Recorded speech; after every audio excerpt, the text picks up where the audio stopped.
Hello everyone, welcome back to Day One Dev. Today we're going to talk about observability and monitoring in AI agents. So before we start, if you have not subscribed to Day One Dev, please subscribe and let's move to our topic. So let's assume making autonomous such as accountable, explainable, and safe. Where do you start? You always start with an observability and monitoring. What are it's in AI agents or in any applications. So why observability matters? AI agents are complex, autonomous, and adaptive. Without the visibility, it's hard to know what they did, why they did, when they fail. Right? So based on this, so it requires your transparency, trust, and optimization. So without visibility, as we said, what they did, why they did, when they failed. The observability helps them ensure your transparency, trust, and optimization. So you can fix what you can't see.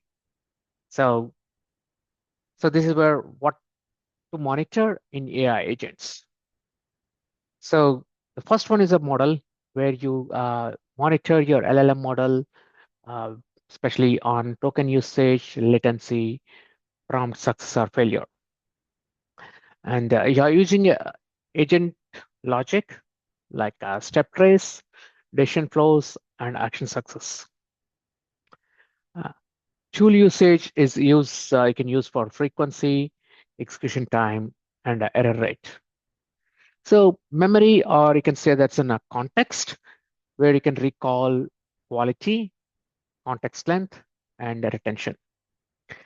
Finally, the user feedback, where your users are rating and doing kind of corrections or satisfaction. You also might have heard a term called human in loop.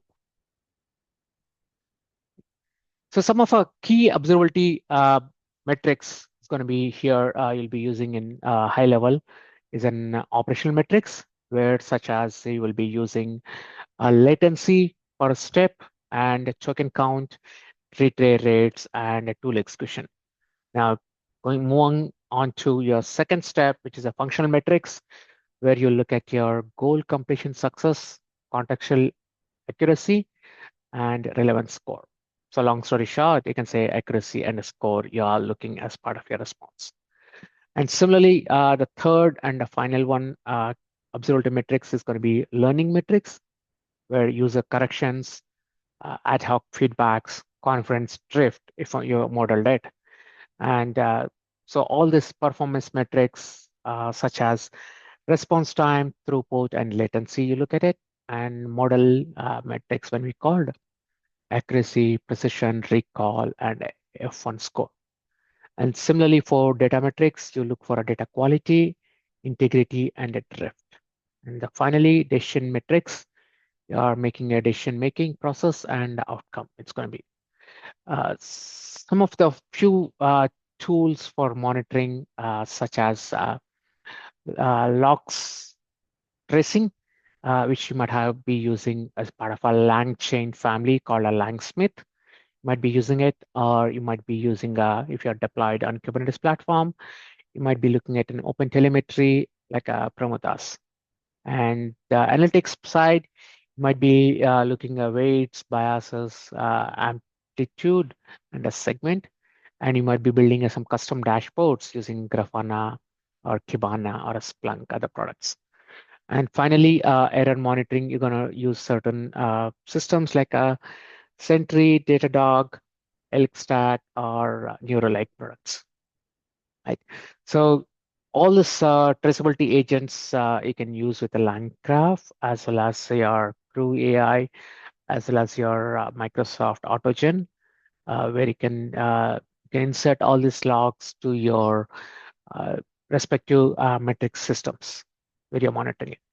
So let's talk about some of our business use cases here, where we can talk about one of our big one, which always end up is in customer support. So you can track an agent, you can build an agent to track agent success for ticket category. So maybe I'll give you one simple example, which I also call out in the multiple scenarios. Let's assume if a person has opened a ticket, which is mostly might be a development or operational team guys, they might have opened ticket to their internal focus team, and that issue might be has been solved sometime back, and you can build an AI to go back and learn from your previous tickets, and if there's a similar ticket has been raised, and you might bring that resolution, and you can link that ticket and the resolution here, and I can make that as a waiting for the user who opened a ticket for to validate it. So that means they might be if it is a developer getting that kind of issue, then you can give them instructions how to resolve it. But if it's something as a platform related, see how we can the ticket has been resolution information has been captured, so the operational team member can take action and execute that steps.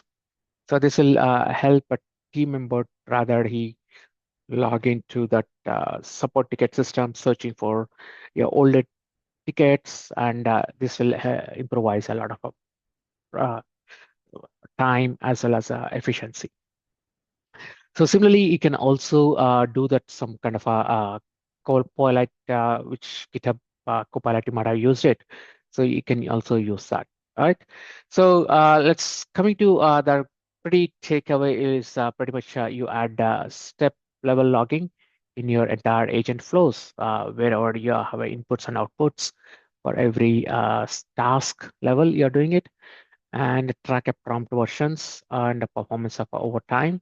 And also you can use evaluate your loops, human or synthetic for a feedback. And finally, you can create alerting a pipeline for critical failures.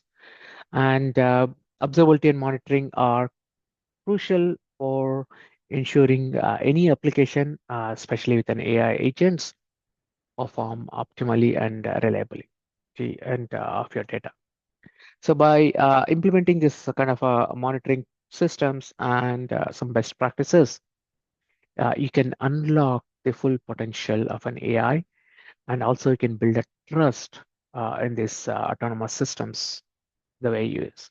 So be cautious. AI agents are powerful, but only if you can observe them responsibly. I hope you got something new, and I would appreciate if you subscribe and leave your feedback there, and I'll see you in the next video.